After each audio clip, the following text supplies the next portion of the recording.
बन गया अबू के लिए नाक की नकेल।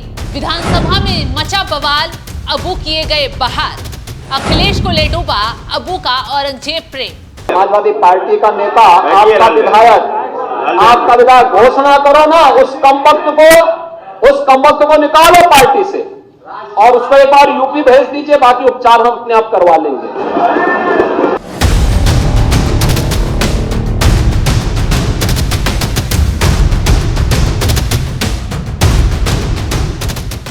नमस्कार, आप देख रहे हैं एनएमएफ न्यूज में आपके साथ शबनम।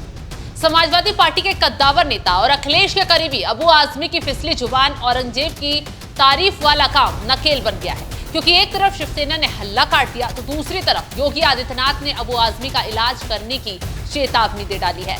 विधान परिषद में सीएम योगी आदित्यनाथ ने भयंकर गुस्से में अबू आजमी पर जमकर ऐसी बातें कही, अखिलेश यादव के भी होश ठिकाने लग गए। अखिलेश यादव की भी जमीन हिल गई, क्योंकि सीएम योगी ने न सिर्फ अबू आजमी को कमबख्त कहकर बुलाया, बल्कि अबू को यूपी में बुलाकर इलाज करने की चेतावनी भी दे डाली। जिस तरीके से अबू आजमी के खिलाफ महाराष्ट्र से यूपी तक बवाल मचा है, मानो अबू का औरंगजेब प्रेम अखिलेश क्या पूरी समाजवादी पार्टी के लिए काल बनकर खड़ा हो गया है। समाजवादी पार्टी का नेता, आपका विधायक घोषणा करो ना, उस कमबख्त को निकालो पार्टी से और उसको एक बार यूपी भेज दीजिए, बाकी उपचार हम अपने आप करवा लेंगे।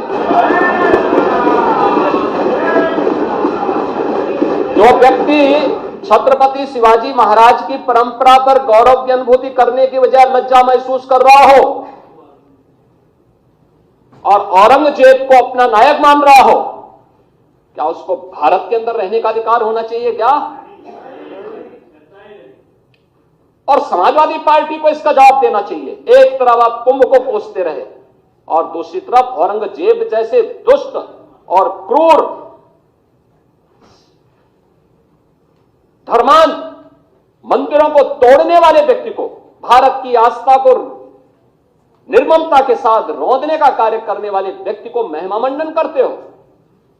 आखिर कौन सी नस ऐसी आपकी दबी हुई है कि आप लोग अपने उस व्यक्ति पर, उस विधायक पर नियंत्रण नहीं कर पा रहे हैं?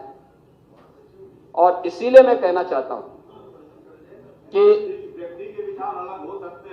खंडन क्यों नहीं समाजवादी पार्टी खंडन करे इसका। लाल बिहारी सुनिए, समाजवादी पार्टी को इसका खंडन करना चाहिए। समाजवादी पार्टी को इसका खंडन करना चाहिए और समाजवादी पार्टी को इसको बाहर निकाल देना चाहिए बाहर, या यहां बुलवाइए सम्मेलन में। उत्तर प्रदेश तो ऐसे लोगों का उपचार करने में बहुत देरी नहीं करता है। तो सीएम योगी आदित्यनाथ ने अबू के खिलाफ हुंकार भरते हुए अखिलेश यादव से कार्रवाई की मांग की है और अपने नेता के बयान पर जवाब देने के लिए कहा। खैर, इस मुद्दे पर बढ़ चढ़कर बोलने वाले अखिलेश यादव की अबू आजमी के औरंगजेब वाले बयान पर बोलती बंद हो गई है, क्योंकि पता है जनाब अबू आजमी के खिलाफ में उतर जाएंगे तो उनकी तरह सोच रखने वाले हजारों बाकी अबू आजमी अखिलेश से नाराज हो जाएंगे। यही वजह है कि अखिलेश यादव चुप्पी साध कर बैठ गए और जब बवाल बढ़ा तो सफाई देने के बाद भी अबू आजमी का ही समर्थन करते हुए नजर आए। खैर, अबू आजमी ने जो बयान दिया है उसका अंजाम सपा को काफी महंगा पड़ सकता है, क्योंकि अखिलेश यादव के अबू आजमी उस औरंगजेब को क्रूर नहीं मानते जिस पर आरोप लगते हैं कि उसने अपने शासन में जमकर अत्याचार किया, हिंदुओं पर प्रहार किया, मंदिरों पर वार किया। वो औरंगजेब अबू आजमी के लिए एक अच्छा शासक था। कार्रवाई कर दीजिए, कोई बात नहीं, अगर कानून से गलत है तो कर दीजिए, लेकिन मेरा कहना ये कि राजा लोग सत्ता और संपत्ति के लिए संघर्ष करते थे। उनका वो धर्म के नाम पे उनका कोई काम नहीं था कि धर्म हिंदू करो मुस्लिम करो। जिसने 52 साल तक हुकूमत किया हो, तो अगर जबरदस्ती हिंदुओं को मुसलमान बनाना चाहता हो तो भारतवर्ष में कितने हिंदू मुसलमान बन जाते। ये सारी चीजें कब शुरू हुई हैं? 1857 की गदर में जब मंगल पांडे ने बलिया से इस लड़ाई शुरू करी तो उसका साथ देने वाले सबसे पहले मुसलमान थे, बहादुर शाह जफर। अंग्रेजों को लगा ये हिंदू मुस्लिम साथ रहेंगे तो हम आज़ादी की लड़ाई, हम इस लड़ाई में यहाँ राज नहीं कर सकते हैं। इन्होंने इस तरह हिस्ट्री को बदनाम शुरू किया। मैं फिर कह रहा हूँ कि औरंगजेब रहमतुल्लाह अलैह जो हैं, उन्होंने मंदिर तोड़ी तो मस्जिद भी तोड़ी है उन्होंने। गोलकुंडा की मस्जिद की जो ताना राजा थे तानाशाह, क्या नाम था उसका, उसकी मस्जिद तोड़ा उन्होंने, वहाँ पे मंदिर भी तोड़ा। अगर तो क्या वजह है उसकी पता लगाना चाहिए। लेकिन अगर वो हिंदू के खिलाफ होते तो 34% हिंदू उनके साथ नहीं रहते और उनका सिपह सालार हिंदू नहीं रहता। मेरा कहना है कि इसको हिंदू मुस्लिम एंगल से नहीं देखना चाहिए। और ये सच है कि उनके राज में भारतवर्ष सोने की चिड़िया था। भारतवर्ष 24% यहाँ का वो था। भारतवर्ष की सीमा अफगानिस्तान और बर्मा तक थी। तो ये कौन मिटा सकता है, हिस्ट्री से कौन मिटा सकता है? अगर आप इन सब बातों को लाएंगे तो हम करेंगे, लेकिन फिर मैं कहूंगा कि इसमें हिंदू मुस्लिम का एंगल देने की कोई जरूरत नहीं। खैर, जैसे ही अबू आजमी का बयान आया, महाराष्ट्र की राजनीति में भूचाल ही खड़ा हो गया। विधानसभा में बवाल मचा तो अबू आजमी को विधानसभा से पूरे सत्र के लिए सस्पेंड कर दिया गया। अब अबू आजमी की चारों तरफ से उल्टी गिनती शुरू होती दिखाई दे रही है, क्योंकि महाराष्ट्र से यूपी ही नहीं पूरे देश भर में औरंगजेब के प्रति प्यार दिखाने वाले अबू आजमी का विरोध शुरू हो गया है। अब देखना यह होगा कि अखिलेश यादव अबू आजमी के खिलाफ क्या कदम उठाते हैं। समाजवादी पार्टी का नेता, आपका विधायक घोषणा करो ना, उस कमबख्त को निकालो पार्टी से और उसको एक बार यूपी भेज दीजिए, बाकी उपचार हम अपने आप करवा लेंगे। जो व्यक्ति छत्रपति शिवाजी महाराज की परंपरा पर गौरव की अनुभूति करने की बजाय लज्जा महसूस कर रहा हो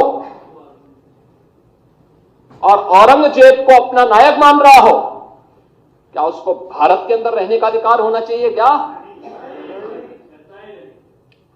और समाजवादी पार्टी को इसका जवाब देना चाहिए। एक तरफ आप कुंभ को पोसते रहे और दूसरी तरफ औरंगजेब जैसे दुष्ट और क्रूर धर्मान मंदिरों को तोड़ने वाले व्यक्ति को, भारत की आस्था को निर्ममता के साथ रौंदने का कार्य करने वाले व्यक्ति को महिमामंडन करते हो। आखिर कौन सी नस ऐसी आपकी दबी हुई है कि आप लोग अपने उस व्यक्ति पर, उस विधायक पर नियंत्रण नहीं कर पा रहे हैं? और इसीलिए मैं कहना चाहता हूं कि खंडन क्यों नहीं समाजवादी पार्टी खंडन करे इसका। लाल बिहारी सुनिए, समाजवादी पार्टी को इसका खंडन करना चाहिए। समाजवादी पार्टी को इसका खंडन करना चाहिए और समाजवादी पार्टी को इसको बाहर निकाल देना चाहिए बाहर, या यहां बुलवाइए सम्मेलन में। उत्तर प्रदेश तो ऐसे लोगों का उपचार करने में बहुत देरी नहीं करता है।